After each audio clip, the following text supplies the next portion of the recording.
I'm going to introduce Priya Bhatia. This is our second time having Priya in our community. She originally participated in one of our mini conferences a little while back. She's a product and growth leader, currently leading the growth product team and experimentation at 7 Shifts, a B2B SaaS company. She's conducted multiple experiments that have increased self-service conversion and monetization using product-led growth principles. She writes frequently on the topic of product-led growth and product-led sales, and shares her learnings from her experiences between working in startups and pivoting to growth and everything in between on her Substack and lots of other resources, which I know she's going to share today. With that, I'll pass over to Priya and we'll get things started. Awesome. Thank you so much for that introduction, Scott. Great introduction. And hey, everybody. Nice to meet you all. And thank you for taking the time to join this session. Okay, so my topic for today is all about product experimentation. I hope a lot of the audience is somehow related to the tech industry, somehow related to product.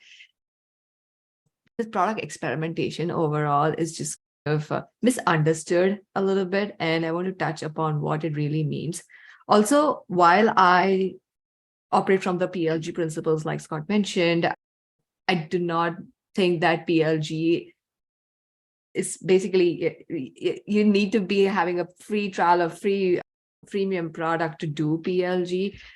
Product-led really means thinking about the customer, and that's what I will touch upon. And therefore, this should be relevant for most of you here, because you in your own lanes can do some sort of product experimentation, get the wins, and do just more growth.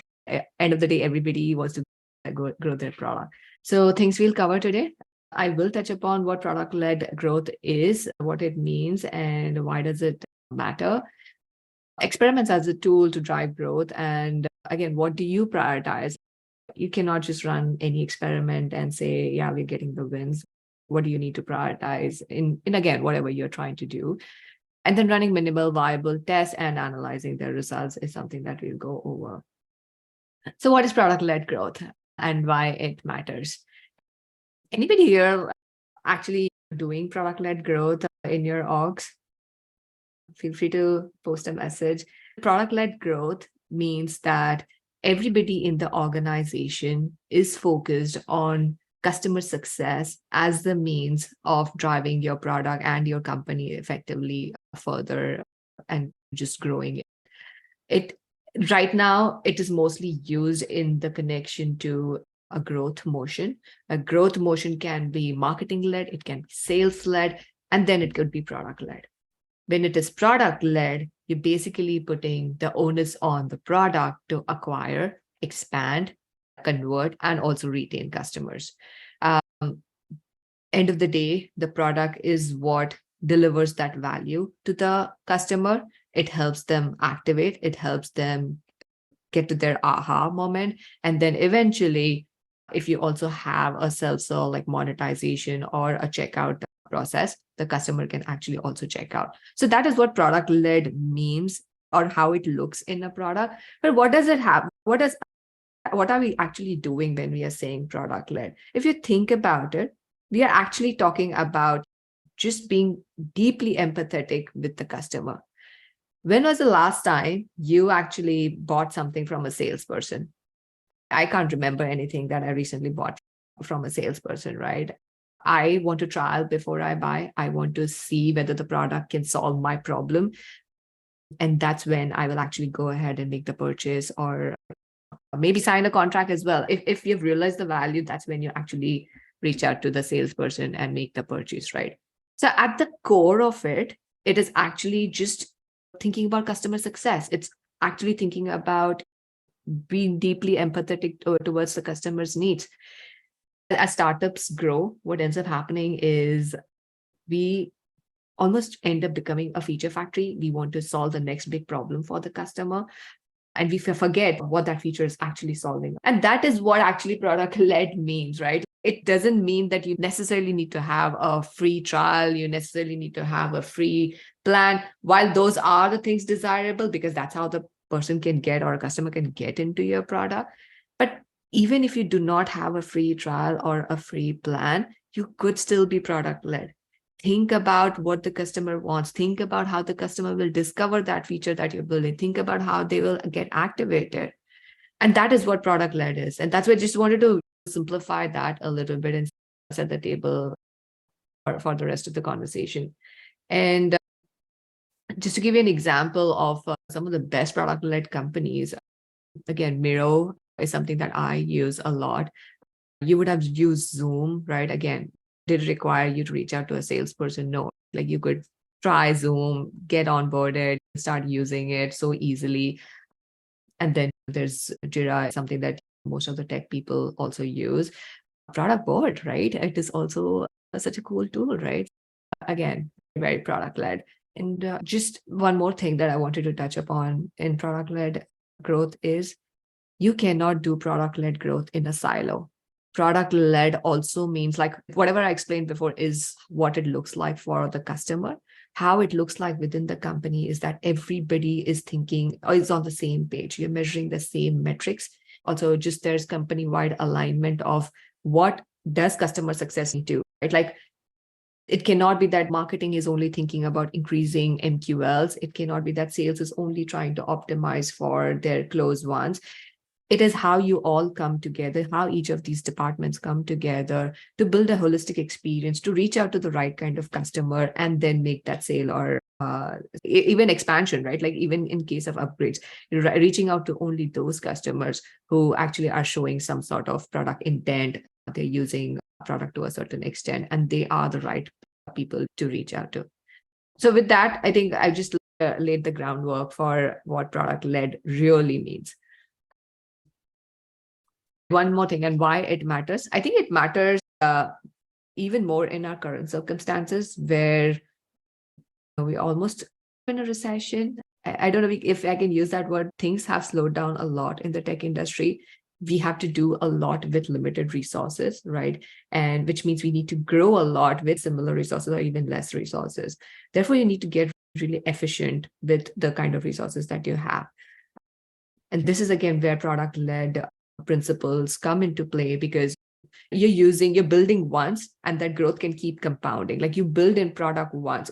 It's not like a marketing campaign, or it's not something that you do again and again to keep boosting your growth. But product led is you built it in the product. It's always there. Every new customer sees it. Existing customers can see it, and the growth keeps compounding. So you're basically getting very efficient with your CAC or LTV as well. Your LTV increases because customers continue to derive continual value. Your CAC reduces because the customer can experience the value really quickly. They do not necessarily need a human touch to get them closer to that value. And therefore, you just become more efficient. And that's why it matters a lot for everybody. The role of experimentation now. Let's start talking about what this webinar is more about. We've established that product-led is important now. I've also talked about why product-led doesn't necessarily mean a free trial or a free plan. What product-led means is that you're thinking about that customer success of how they will onboard, how they will discover that feature, how will they adopt that feature, how will they pay for a product or a feature. Now, if you wanted to focus these things, the first thing that you need to understand is where are the gaps? Where is the customer not able to find these things? Where are they dropping off? For example, the onboarding wizard, you created a new feature and you're seeing the adoption is too low. Why is the adoption so low? Can the customer find it in the product? Is it easy for them to understand the value of what that new feature is? To be able to do all of these things, you need to get a very strong hold of the product data. You might be using Mixpanel, Amplitude, whatever tool you use. The first thing that you need to do is set up your analytics, instrument those analytics really properly to understand what those drop-off points are, where the customer is not getting value. The other tool that I use a lot is Hotjar. So you'll instrument in Hotjar some of these experiences that you've created to see what customers are actually doing. And are they actually getting through the entire wizard, for example, or the new feature that you created? Are they able to get through that? Are there points of friction? So these are the things that you start doing, you start analyzing when you think about customer success. If that's your goal, they're not able to get to that. How do you bridge that? One of the ways to bridge that is experimentation. What are experiments? Basically, experiments are a tool to get closer to the user psychology. You created a feature. You probably created a feature based on customer research, right? You would believe that I conducted so many customer interviews. This feature has to work. Okay, maybe the feature solves a problem, but again, is the customer able to understand that value of the feature? This is where actually growth PMs, this is how the role of growth PMs actually started becoming important. But a core PM can also do this, like thinking about that holistic customer journey. And this is where, again, the experimentation comes into play, right? You do not understand, if you do not understand what that user psychology is of why they are not able to get to that feature or why they are not able to get through that friction point, you use experimentation. When you do not have exact data, you just have hypothesis of why the customer might not be able to get through this step. That's when you will use experimentation. You will make incremental changes to see what moves the needle. And incremental changes will help you understand the user psychology, which will help you further into building your new feature or the experience. Now, whatever we are trying to do here is essentially trying to create a growth model for ourselves. Without complicating it too much, growth model is essentially how you will acquire, activate, retain, and monetize users, which is the goal for any product. And as you can see here, the loop that you can get to is understanding the user psychology by running the experiments, which will lead you to the growth model. This is how it actually works. Now, there are a lot of ways, there are a lot of places that you can run experiments. Where you run experiment is where I see a lot of people getting stuck. Hey, Priya, I think there's just a lot of drop off in this area, in that area. I think this particular PM needs to improve the customer journey in this particular area, or marketing is not doing something. As companies grow, there is just a lot of opportunity. There are a lot of problems across the product. Where do you add value? Is when you start analyzing those areas of drop off or the funnel. The first step that you need to do is understand that funnel of your product, how the customer is getting into the product. If they are coming via sales and you have this feature that they are not using, how are they identifying that they need to use this feature? Maybe you have a payroll feature, the sales team actually sold that feature, but then are they able to get the value out of that feature? If not, that is what you should be focused on. If they are not able to discover that feature, that is an area that you need to focus on. If they haven't adopted, or a lot of people, for example, say 100 people signed up for payroll and only 5% are using it. Did you build only for 5%? Was that your TAM? These are the questions that you need to start asking in order to understand what you need to prioritize. If you look at this chart, this is one of the charts I created some time ago, and it's been super useful. People have told me this is so useful to understand what they need to prioritize, because these are the typical buckets that you will find opportunities or area problems in. So for any startup, again, I think every goal comes down to increasing MRR, ARR, revenue in some form of revenue, correct? Now, if you have a free trial or a free plan, then your goal could be just increasing free to paid conversion, right? It could be just reducing downgrades, or it could be reducing churn. You might start hearing from the sales team, or you might start hearing from your growth team, or just external to product, that if customers are not adopting it, there's a high likelihood that they can downgrade. There's a high likelihood that they can churn. Start digging down these areas. This is your funnel. Your funnel probably starts here. Start identifying, why is the customer at a risk of churn? Why would they be at a risk of downgrade? Start identifying, why is there a drop off? Why did they adopt a certain feature? And this is how we will start prioritizing these things in your lanes. A lot of core PMs or people who build features come to me and they're like, yeah, I don't think I can experiment. I'm not in the growth lane, and I don't think experimentation is for me. I think it is. You need to, first of all, build that customer journey, and then the funnel metrics to identify what are those opportunities, and then think about experimentation. Experimentation, again, I repeat, is a tool. Experimentation is not equals to growth. It is just a tool to get closer to that user psychology. Just to complete the picture here, what other areas can look into are just driving expansion revenue. For example, you already have a lot of customers and then they are on a lower plan. They're not on a plan that has your feature. For example, you build a new feature. How do they upgrade? If they are on a lower tier, how do they understand or even discover that there's a new feature that you've created without doing a marketing push? Marketing is a one-time thing. It will drive results. It will spike the results for just once, but you'll have to keep at it. Again, that is not efficient. So how do you do that? How do you productize that discovery? That could be your role, right? If you, for example, build a new feature, how does a customer on a lower plan discover that feature? That's something that you need to do. And there are ways to do that. I'll probably touch upon it in the next slide, but that's another area that you can focus on. Pricing and packaging too. I've come across people who do not focus on pricing and packaging and believe that this is the role of the growth team or a separate monetization team. Again, I think PMs have a huge role to play in this domain as well. Reason being, you are the ones closest to the customers. When you build that feature, you were doing the competitor analysis, you were doing the customer research too. So you probably know the value that you're going to deliver, what it could be the willingness to pay for that feature. So should it be on a higher plan? Should it be on a low plan? Should it be an add-on? How are you going to package it? Should it be a separate package? All of this. And trust me, these are thought to be points or areas of focus for the growth teams, but I totally believe it is a company-wide, organization-wide sport. Everybody has to contribute, and you have a role to play in that as well. So these are some of the areas that you can start and prioritize depending on what seems to be the biggest pain point for you right now. It could be reducing churn, it could be reducing downgrades, whatever it is. Start there, start going down the funnel and try to identify what those opportunities are.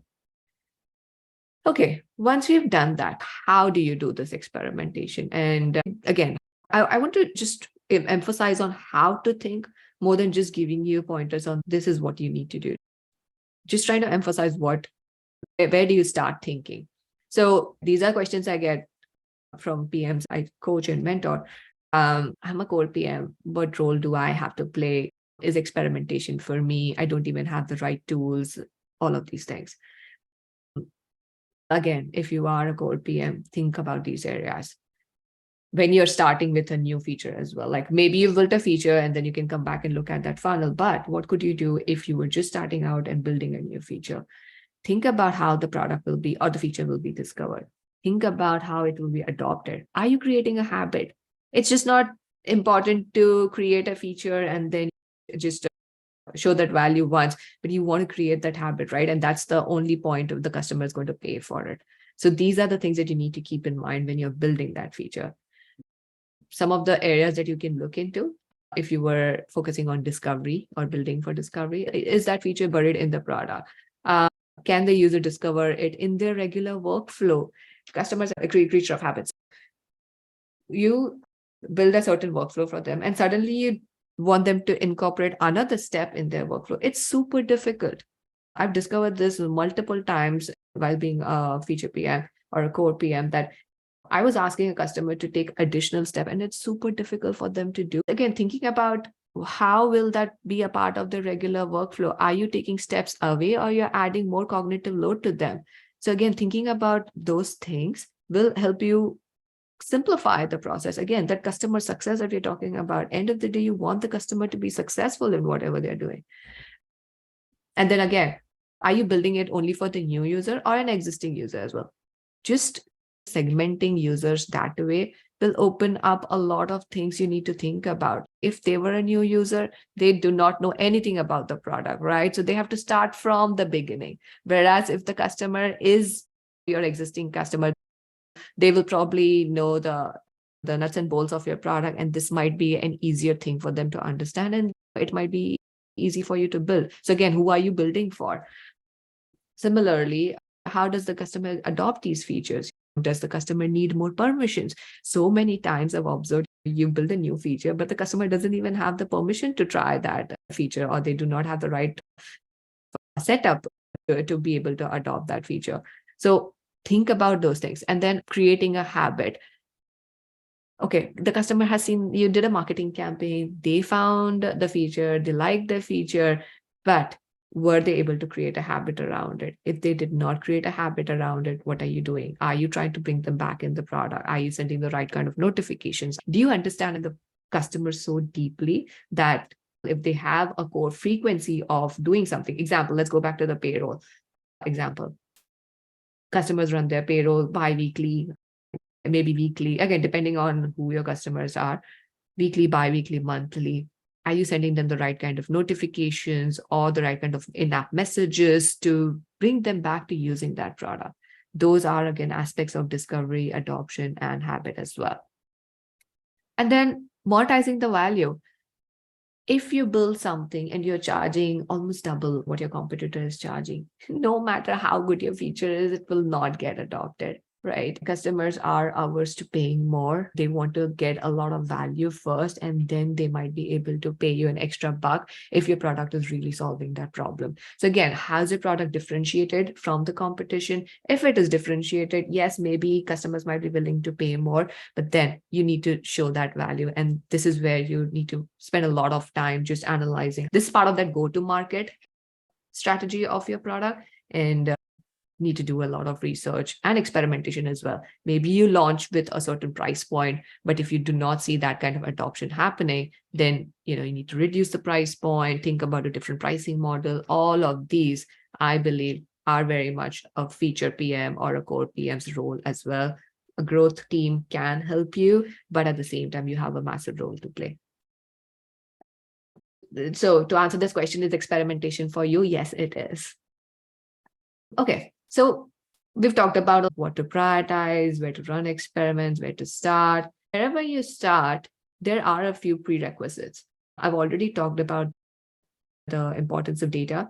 You definitely need a certain data tool, a product data tool like a mixed panel or an amplitude to show you what your drop-off points are, what the customer journey is looking like. But I think the instrumentation of data, which we can cover at some later point, that's a very important aspect. I believe that's a very essential prerequisite to even get to this step. So if you were running an experiment, apart from data, you need to have a very clear goal and a problem to solve. Like I mentioned, your goal could be anything, like it could be reducing downgrade. These are the overarching goals. But then what is the problem under that goal? If you decided that I want to improve the adoption, if you want to improve adoption, that's not the problem. It's just a goal. What is the problem? Clearly defining that problem. This is the reason customers are not able to adopt this product. Just being able to identify that problem is the first step. Now, you've identified the problem, but if you want to run an experiment, you will also need to have some sort of hypothesis. Maybe the customer is not able to adopt this is because they were not able to discover this. I've seen the Hotjar videos. We're seeing a lot of drop-off points at XYZ steps. I think my hypothesis, if we change the CTA a little bit, made it very clear, I think we will see a drop, basically an increase in adoption. That is the clarity that you need. And then one very important, I cannot stress this enough. While I'm talking about metrics, while I'm talking about those drop-off points, while I'm talking about the number of customers who can get through your product, I'm talking about these numbers and metrics. You cannot be just optimizing for the metric, right? You cannot be just optimizing for the drop-off point. So for example, when in this example where I'm saying, let's change the CTA a little bit, right? Or remove a certain CTA. Yes, it might help you improve your drop-off points, but did you solve the problem for the customer? When you do this, you might improve the drop-off points. What will happen is you will get a lot of unqualified leads down in the funnel where, again, the customer will hit a wall. They will not be able to get through or understand the value of your product. When you're trying to improve the product first, you're trying to improve the user experience first and not just to improve the metric. If you try to improve the metric, you're basically trying to optimize for a local maxima, which is just improving that drop-off point, but you did not really solve the problem or improve the product experience. Apart from a prerequisite also is just wanting to isolate all the external influences. I think it's a given. You can having multiple hypotheses, and then you cannot be having a number of changes or variables that you want to change at the same time. If you're building a variant, you cannot have multiple different things that are acting at the same time. That could be influencing the results of the experiment. So you want to make sure that you're making a tiny, small, incremental change that will help you clearly identify that, okay, yes, this actually improves the product experience. And then just having a clearly defined success criteria. Time and again, I have seen people set up these experiments, they set up an A/B test, they have all these new variants built out, but it's like they forget about the success criteria. How are you going to measure success? Is it the drop-off point? Is it the conversion, increase in conversion? Is it that you want to just get more customers to start the trial of your product? Be very specific. This is the biggest pitfall that a lot of people go through, is not clearly outlining what that success criteria is, what that measurement is, or the KPI that you will measure for success. Apart from that, just by how much should that KPI move, that is also very important. It will depend on your product. It will depend on the past benchmarks. Your data team should be able to help you with that. But again, super critical. Otherwise, you would have spent a month and a half just running an experiment. End of the experiment, you did not even know whether it was a win or a loss. So again, be very clear about these things. Now, again, coming to pitfalls. So pitfalls to avoid. This is not more like a pitfall to avoid, but this is trying to give you a flow chart of, if you do not have this, focus on this. If you do not have this, focus on this. So let's just go through that and you will understand some of the pitfalls that you might be falling into if you just decided to, okay, let's run an experiment today. Okay, so where do you start? You start with a goal. I've already talked about it, growth, but what under growth? Acquisition, adoption, discovery. What is it? Paid conversion. You want to monetize your customers better. What do you want to do? Now, once you've identified that goal, are you able to qualitatively define the important steps for the customer?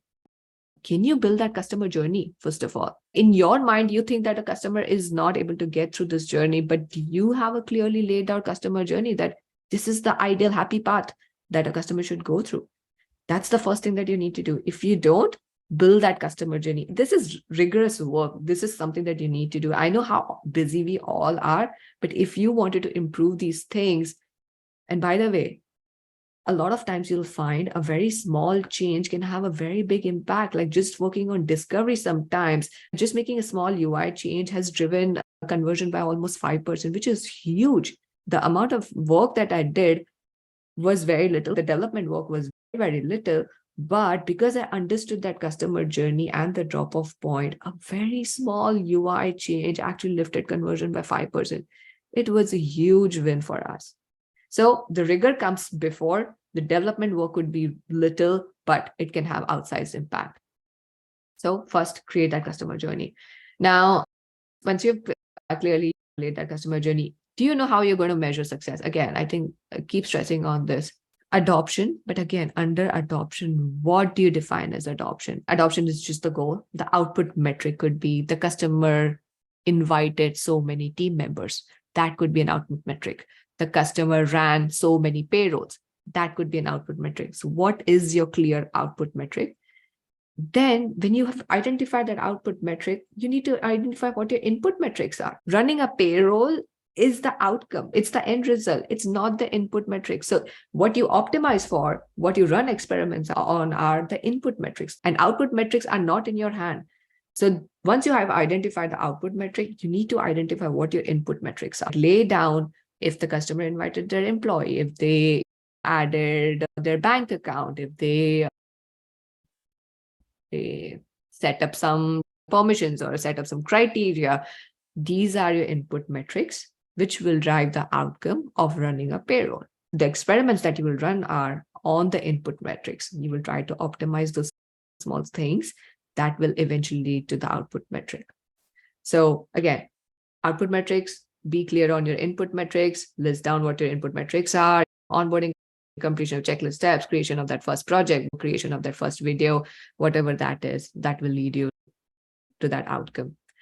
Now, once you've done this, you need to go to your data again.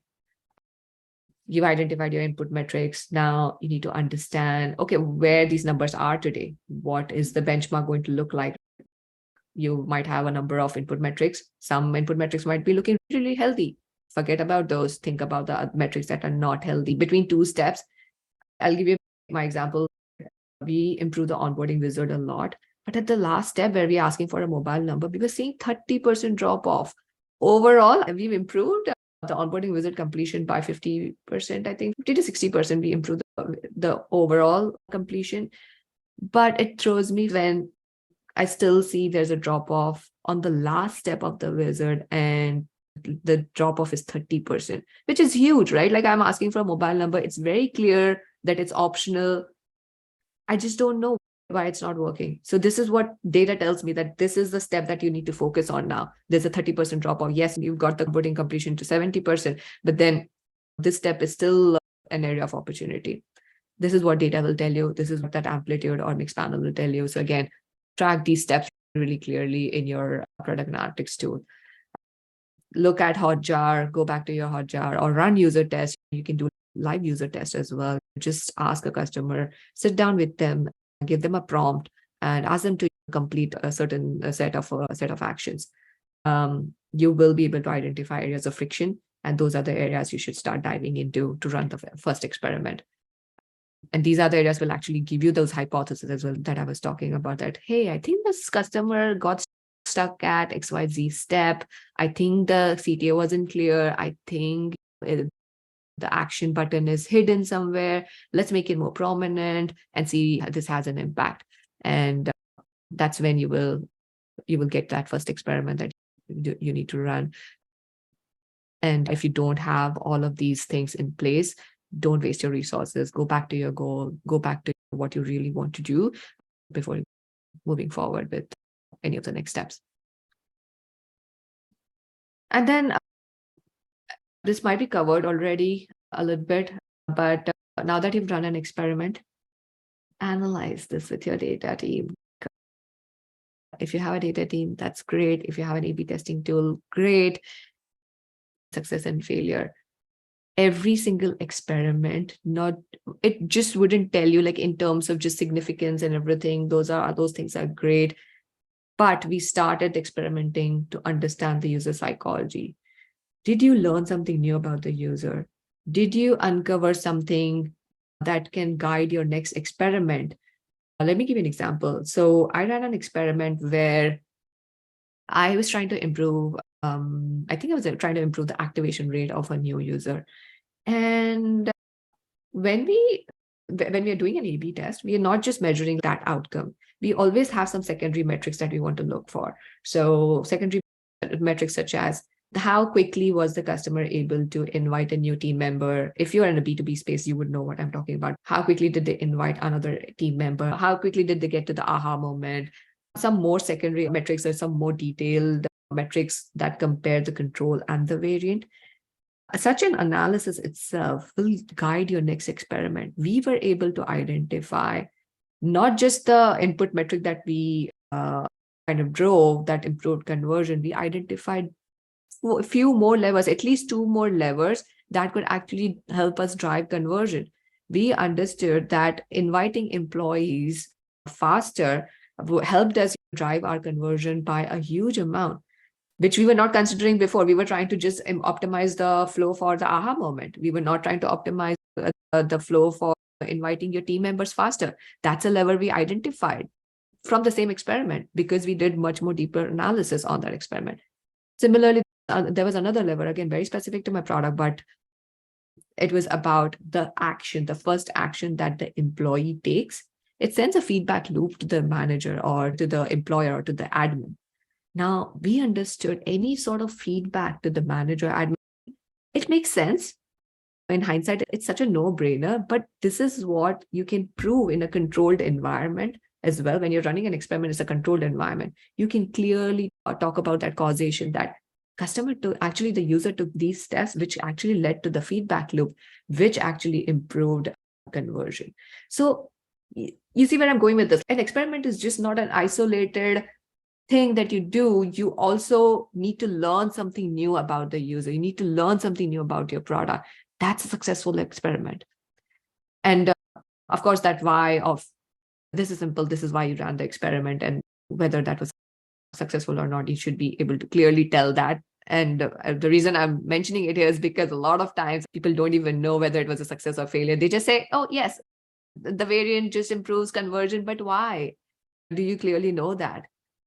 Be very clear about that. The product levers, you'll definitely uncover something new about your user or the product. These are called the product levers, which guide your further experiments. So very important again. Accuracy of the results might be a hot take. So a lot of people associate that 95% significance to call any experiment a win or loss. We try to take those smarter calls. This is where the data team, again, plays a huge role. In actuality, you may or may not run the experiment for the length of it, right? If you decided that you wanted to do it for 1.5 months, if by the 15th day or by the first cohort or the second cohort or the samples that you've collected for your experiment, if you can directionally say that, yes, I think the variant is winning, and if the confidence is almost 85, 90%, you do not need to spend more time. The goal is to run more experiments. The goal is to learn quickly about the user psychology, right? The way we are trying to learn about the user psychology is already expensive, right? Running experiments is expensive. It's time, resource intensive, everything. So the accuracy of results, while it should be that 95% confidence, yes, in an ideal state, if you have the resources, by all means, in a startup, in very high-paced environments, we also sometimes take calls depending on directionally being able to identify the variant looks like a win. Let's close it. Let's move on. Also, it's less risky. There might be areas that are very risky and you want to get to that 95% confidence. But if the area is less risky, if you can directionally say the variant is clearly a winner, fold the test, move on to the next experiment if you're getting the clear wins. The last step, communication of the results. Here's a secret I want to tell you about the growth team. Yes, growth is highly respected. Growth is something that everybody wants to do. A lot of companies now are hiring for growth roles. The reality is you are successful only when the test is successful. If you get all the winners, which is also not possible, only 25% of experiments win. If you can get all the wins, everybody is just happy, company is happy. This is not the reality. Therefore, it's important that you communicate a lot about what you are doing in growth. There will be a lot of failures, but as long as you continue to communicate your learnings, that failure will also tell you something about the user, that you tried to do something, you had a certain hypothesis, it was a failure. It is still a win, actually. But then you need to frame it that way. You need to communicate it that way. You need to evangelize that we are running these experiments. We may lose or win, but this is what we will learn. This is what we will understand about the user. We will bring back those learnings to you. And then you can experiment further, or just might guide your product development further. So communication of the results, super, super important. I did not do this in the beginning of my career, and I had to learn it the hard way. So again, just very important. In fact, anything you do in product, try to just share the learnings across the board. When you share learnings, everybody grows quickly and adopts that learning, and the product succeeds, the company succeeds faster. So very important again. I think that was the end of it. I covered a lot of ground, kept going for 45 minutes, but now I'm open to Q&A. Feel free to reach out to me on LinkedIn. I'm happy to respond to any of your questions. Awesome. Thanks, Priya. We will jump into some questions. First one, what if there are any metrics available at first for the customer journey and have some user research, but want to begin doing experiments to understand the opportunity for desirability and viability? How do you prioritize what to experiment first in that context? Great question. One try to, first of all, instrument the metrics. If you don't have it, you definitely need a product usage, just product data tool. You cannot do experimentation. But at the same time, if you're in a very early stage company, what is there to lose? What is there to risk? If you ran an experiment, you have this hypothesis of, I know that there is friction in this journey. Let's just do it. This is where that communication piece comes into picture. Communicate as often as you can. Because you don't have a data tool, you cannot just sit tight and not do anything about it. The customer journey is bad. Just do it and see if you're able to improve that experience. That itself should help you get the buy-in for a product tool where you will be able to do this better. That's how I'd go about it. And maybe talk a little bit more about the tools you're using to measure experiments and identify drop-offs, things beyond Hotjar and stuff, but also in particular to add to that, maybe tools that are respecting the privacy of users. That's a good question. So privacy-wise, I think these tools are not collecting PII, personally identifiable information. It is the company level data. It is the user ID related data. So it's not really collecting any personal information. I think these tools respect that privacy. When it comes to A/B testing, I think there's a new tool called EPO. I haven't used it personally, but again, a very good A/B testing tool that's new on the block. What are the core things in your tool stack? My experimentation stack is Hotjar. We have Mixpanel, and we do a lot of user testing. And we have a solid data team who helps us do the analysis, set up A/B tests. Our A/B testing infrastructure is still a little bit in-house. We built this like very early in the day. It still works for us, but we're also moving to a new tool which helps us set up faster experiments. We are now at a stage where we can run more experiments. So that's why we're looking at another tool. Yeah, and the tools are maturing over time too. So obviously, what you used yesterday may not be the tool that you use tomorrow. Exactly. So another question, do you see experiments as failures or success only? If you've uncovered something new from the experiment, would that be an opportunity to reshape your hypothesis and run a new version to build upon what's learned? Oh, yes, that's exactly what I was trying to touch upon in the last few slides, which is every experiment is a success if you learn something from it, if you learn something about the user. I'll give you an example. I ran an experiment. It's so funny. So what happened is, again, I think B2B context, if you're in B2B, you probably understand inviting that employee or a team member. So we ran an experiment to get the next team member, not the person setting up the trial, but the next team member invited quickly. And whatever we do today is basically to improve that trial conversion. It's so funny that the customer invited the team member faster. The activation was much better. They got to their aha moment faster, but the conversion dropped. We couldn't understand. Activation is great. Everything is great.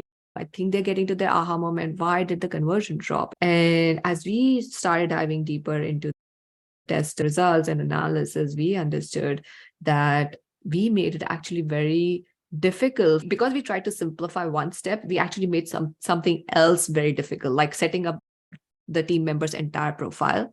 That became difficult because of that step. And that's the reason the conversion dropped, because the customer couldn't understand, okay, I'm inviting my team member, but where do I set them up? Where do I give them the permissions? There was a lot of confusion around that. So that's the learning. My test failed. Obviously, if the conversion has dropped, I'm not going to fold to the variant, but there was a lot of learning, right? This is how the customer is thinking. These are the things that are important for them. That guided our next experiment, which was then at least a little bit more successful than this one. Understandable. Okay. Yeah. What's the best practice for where experiments are run, mostly through prototypes or actual working software? Ooh, okay. Very good question. So I haven't done anything in a prototyped way. People do it all the time. And if you can get the learning, by all means. My challenge has been when we do a prototype, and we've used it just to clarify the hypothesis. The reason we haven't done it with a prototype using a tool like a maze or other tools is because the sample size is limited. how many of your customers are willing to answer that survey or take that prototype survey or however you set up that test. So we struggled with the sample size and the confidence in those prototyped tests. And that's why I haven't done too much of that. 99% of the experiments are actual working software. Yeah, I imagine people at huge scale can do a lot more prototype work versus maybe people at smaller scale where you can't get the results, as you mentioned. Yeah, exactly. Do you have any experience doing PLG and hardware software companies? Any kind of tips you can share on that side? Okay, so my current company is very much a PLG software. I've never been a part of hardware company. And fun fact, I have been a PM only for 4 years, not two. Growth PM for 2 years, PM for 4 years. My current company is through and through PLG. Very much started as an SMB towards the SMB market, the restaurant industry in North America. And now we're trying to make inroads towards mid-market and still using the PLG principles. As we mature, we're starting to use product usage data to identify high intent leads that is being routed to the sales team. And then the sales team reaches out to these customers who might be in mid-market or enterprise. So we have a free plan, we have a free trial, we have self-serve activation, conversion, everything that you can think of, even upgrades. If you are a user on a lower plan, if you wanted to try a higher plan, you can do so within the product itself. Try it for 14 days. If you like it, you buy the higher plan. Otherwise, you stick on your low plan. Last question here. When is essentially the best time to bring in user testing compared to automated instrumentation, especially through that sort of trial to conversion scenario? Yeah. Again, it's tough. Again, user tests. We do user tests for just trying to build our hypothesis. It's still mostly just product enabled. If I have to run the test to get to that significance, I will still do a software test. But when do I do a user test? Whenever there's a new joinee in 7shifts, before they can actually get into 7shifts and they can start playing around with it, we will block their time and ask them to do an onboarding of the free plan. We'll give them a prompt. And this is literally a user test because they are a new user who have never seen 7shifts before. And we'll just ask them to go through that wizard. Just go through that wizard with us. We'll get to your aha moment with us. We'll give them this prompt. Why don't you invite your team member with us? And those are the tests that kind of guide us of these could be points of friction for a new user, right? And then we use those hypotheses, go through the data and see, are other users also facing similar challenges? Is there friction for other users as well? If yes, then we will use that, try to guide the next experiment. But yeah, that's how I use user tests. Yeah, cool. I think we're going to have to wrap up. We're at pretty much the top of the hour here.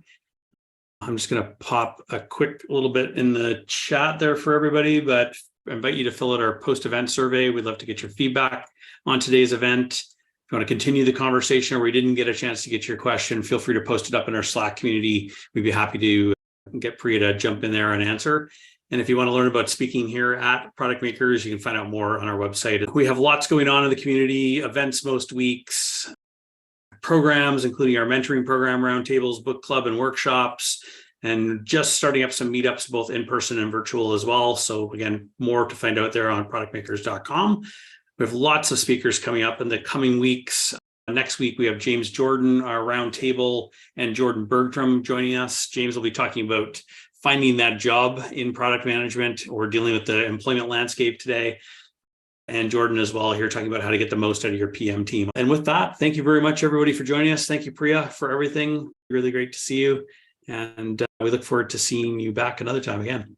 Yeah, for sure. Thanks, Scott. Thanks for having me. Always fun. No problem. Take care.